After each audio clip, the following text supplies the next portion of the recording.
Buongiorno a tutti e bentornati a Liberamente, variazioni e scorribande qui su Radio Libertà. Allora stamattina potremmo dire che imperversa ovunque un'ipocrisia coi controdazi, una reazione isterica come avevamo anticipato, ma eravamo stati onestamente facili profeti, alle iniziative annunciate ieri dal presidente americano Donald Trump appunto in tema di politica dei dazi. E oggi dominano appunto l'isteria, i toni apocalittici e anche, ed è questa la vera sostanza, dominano tonnellate di ipocrisia. Anzitutto le reazioni, diciamo, istituzionali, quella europea nella persona di Ursula von der Leyen, che sostanzialmente dice reagiremo con forza, staremo uniti, frasi che in realtà non è che ci rassicurano molto, primo per la scarsa verosimiglianza, diciamo, di Ursula, dell'eurocrazia a sostenere una guerra commerciale a lungo termine con l'economia più forte del mondo e il paese che detiene la valuta globale, cioè gli Stati Uniti d'America. In secundis, perché quando Ursula dice reagiremo compatti, staremo uniti, vuol dire che entrano in campo i processi decisionali europei, coi tempi, i modi, le ritualità burocratiche europee. Quindi vuol dire che mentre Trump farà 100 passi, l'eurocrazia riuscirà a farne mezzo, uno se proprio si danno una svegliata. Quindi è una reazione inverosimile anche proprio rispetto alle caratteristiche dei due sistemi. E poi ci sono i giornaloni che diciamo spaziano dalla metafora dello schiaffo a quella della stangata. Corriere della Sera, dazi per tutti, lo schiaffo di Trump, cui Trump si è svegliato un mattino e ha ricoperto di dazi il mondo. Non è che ci siano delle cause strutturali, geopolitiche, geoeconomiche, no, è una mattana dell'orco col tupè. La Repubblica, dazi, la stangata di Trump a tutta pagina. La Stampa, dazi USA, cambia il mondo, che può essere anche parzialmente vero, ma bisognerebbe appunto capire la storia che c'è dietro questa iniziativa di Trump, a meno di postulare una follia di Trump medesimo. Noi non postuliamo questa follia in assenza di dati clinici, perlomeno, ma andiamo a vedere anzitutto cosa ha annunciato. Trump ha annunciato tariffe reciproche con i paesi che emettono tariffe rispetto ai prodotti americani. Quindi partiamo da un dato fattuale: i maledetti, vituperati, orrendi dazi di Trump sono contro dazi essi stessi, sono quelli di Trump a essere contro dazi. Anzi, sostiene lui, e ha mostrato delle tabelle a supporto, queste tariffe non sono pienamente reciproche.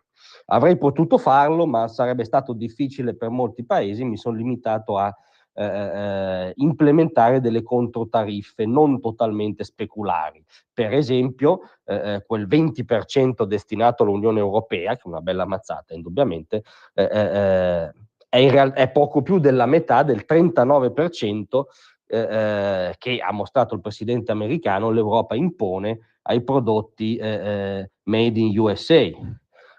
Ma entriamo nel dettaglio, perché se è vero come è vero che la politica dei dazi di Trump ha come obiettivo riequilibrare la bilancia commerciale, diciamo, globale, ormai impazzita a sfavore del lavoratore e delle aziende americane, e come dire, questo obiettivo è supportato dai numeri. Trump dietro questo squilibrio vede uno squilibrio, diciamo, di concorrenza sleale, di non pari condizioni reciproche, appunto. E insomma, ci sono dei numeri che gli danno abbastanza ragione. Anzitutto prendiamo l'Organizzazione Mondiale del Commercio, che non è certo egemonizzata da degli sgherri trampiani. In media, secondo l'Organizzazione Mondiale del Commercio, le tariffe europee si aggirano sul 5%. Se si considera invece la media pesata, cioè quella che misura i dazi in base al valore dell'import dei beni su cui gravano, si scende al 2,7%. Negli Stati Uniti la media generale dei dazi è del 3,4%, quella ponderata è del 2,2%. Quindi sì, l'Unione Europea impone più dazi, fa più protezionismo, ha una politica delle tariffe sbilanciata proprio a favore Questa è un'evidenza aritmetica ed è anche una delle basi della politica di Trump. C'è l'esempio principe che citavamo anche ieri.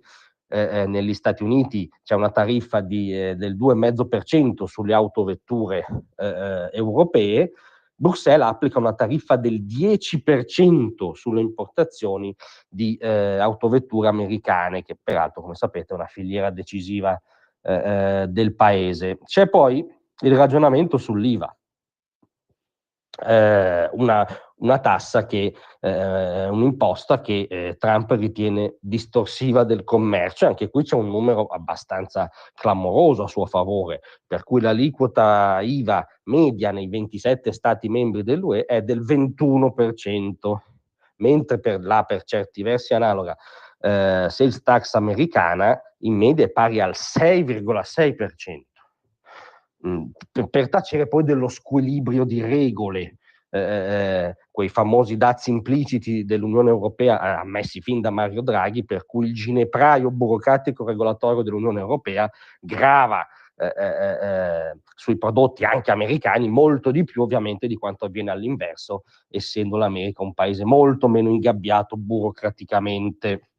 Allora cosa vogliamo dire? Vogliamo dire che l'ipocrisia è veramente fuori controllo. Cioè oggi è il giorno degli schiaffi, della stangata, è il giorno in cui cambia il mondo, perché Trump mette dei dazi che in realtà sono essi stessi controdazi e non arrivano ancora a pareggiare quelli a cui i prodotti americani sono sottoposti. E perché prima non erano schiaffi?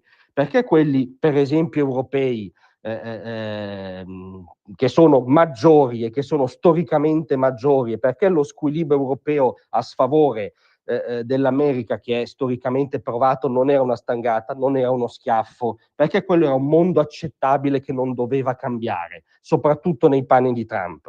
Avete visto chi a un certo punto Trump dal palco nel Giardino delle Rose in cui ha annunciato i dazi aveva di fianco un operaio di Detroit, perché è quella l'America che rappresenta Trump.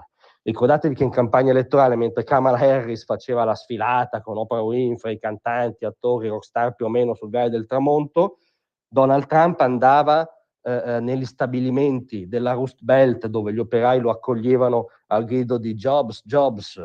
Quell'America incarna, per incarnare le ragioni di quell'America ha vinto. Soprattutto il tasso di ipocrisia è veramente coi controdazi, è un tasso coi controdazi perché prescinde dall'evidenza numerica e applica un doppiopesismo morale a seconda che i dazi siano a nostro favore o a favore degli americani. Non è accettabile. Trump sta facendo una cosa per cui è stato votato e una cosa che sì, è fondata nei numeri. Grazie a tutti, vi aspetto stasera alle 18.